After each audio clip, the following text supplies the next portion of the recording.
কেউ পরিযায়ী শ্রমিক আসলেই প্রথমে যে কাজটা আমরা করবো, তারাকে 5,000 টাকা দেবো, তাকে খাদ্যসাথী কার্ড বানিয়ে দেবো। এটা ডিএমদের বলা হয়েছে, বিডিওদেরও সমস্ত সিএস নিজে দায়িত্ব নিয়ে মনিটরিং করবে। এটা হাতে সঙ্গে সঙ্গে খাদ্যসাথী কার্ড, স্বাস্থ্যসাথী তার পরিবারের জন্য কার্ড। তাদের যদি নিজেদের বাড়ি থেকে ঠিক আছে, বাড়ি না থাকলে কমিউনিটি কিচেন সেন্টার, এবং তাদের ছেলে মেয়েরা অর্ধেক পড়াশোনা অবস্থায় বছরে ফিরে আসছে, সুতরাং তাদের স্থানীয় যে সমস্ত স্কুলগুলো আছে গভর্নমেন্টের, সেইসব স্কুলগুলোতে ভর্তির ব্যবস্থা করে দেওয়া, যাতে বাচ্চাদের শিক্ষার কোনো প্রবলেম না হয়, ছেলে মেয়েদের পড়াশোনার সুবিধা এবং শিক্ষার ধারাবাহিকতা বজায় রাখার জন্য।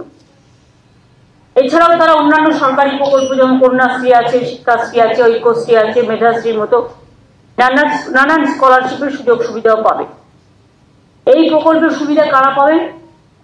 বাংলায় যে 22,40,000 পরিযায়ী শ্রমিক ভারতবর্ষের অন্যান্য রাজ্য এবং বিদেশে কাজ করছে, এবং যারা আমাদের পরিযায়ী শ্রমিক সংক্রান্ত যে পোর্টালে নাম নথিভুক্ত করেছে, তারা এই সমস্ত সুবিধা পাবেন।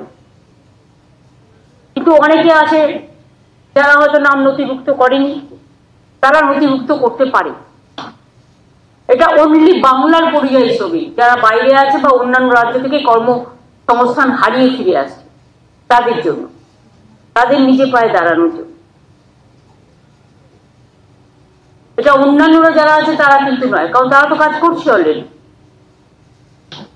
এবং labour department total nodal department হিসেবে কাজ করবে, এবং সর্বোপরি এটা সিএসমিকে মনিটরিং করবে।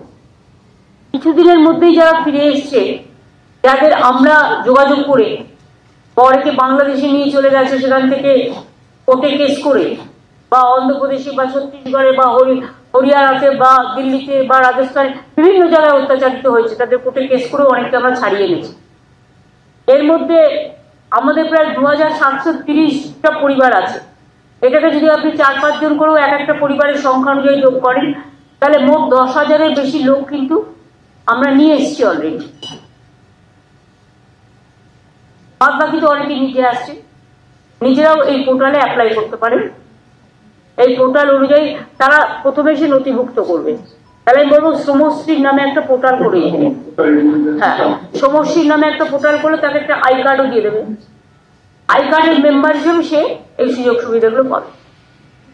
আর যতক্ষণ পর্যন্ত এই কাজটা সম্পূর্ণ না হচ্ছে, ততক্ষণ যারা ফিরে এসছে তাদের হাতে 5,000 টাকা করে দেওয়া হবে, খাদ্যসাথী, স্বাস্থ্যসাথী এবং ছেলে মেয়েদের পড়াশোনার জন্য ভর্তি করার ব্যবস্থা।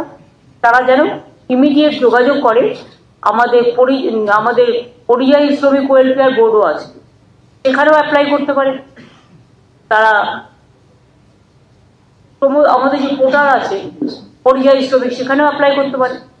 এছাড়াও শ্রমশ্রী আমরা একটা আলাদা পোর্টাল করে দেবো, যাতে তারা শ্রমশ্রীকে এবং আমি ডিএম বিডিওদেরও বলবো, আইসিদেরও, এই ধরনের যারা এসছে তাদের খবর রেখে, খোঁজ খবর নিয়ে, হ্যাঁ, তাদের আইডেন্টিফাই করে, তাদের এখন তো আমাদের পাড়া আমাদের সমাধান হচ্ছে, সুতরাং ওখানেও তারা নাম লেখাতে পারে, সেই নামগুলো সরাসরি আমাদের কাছে চলে আসে।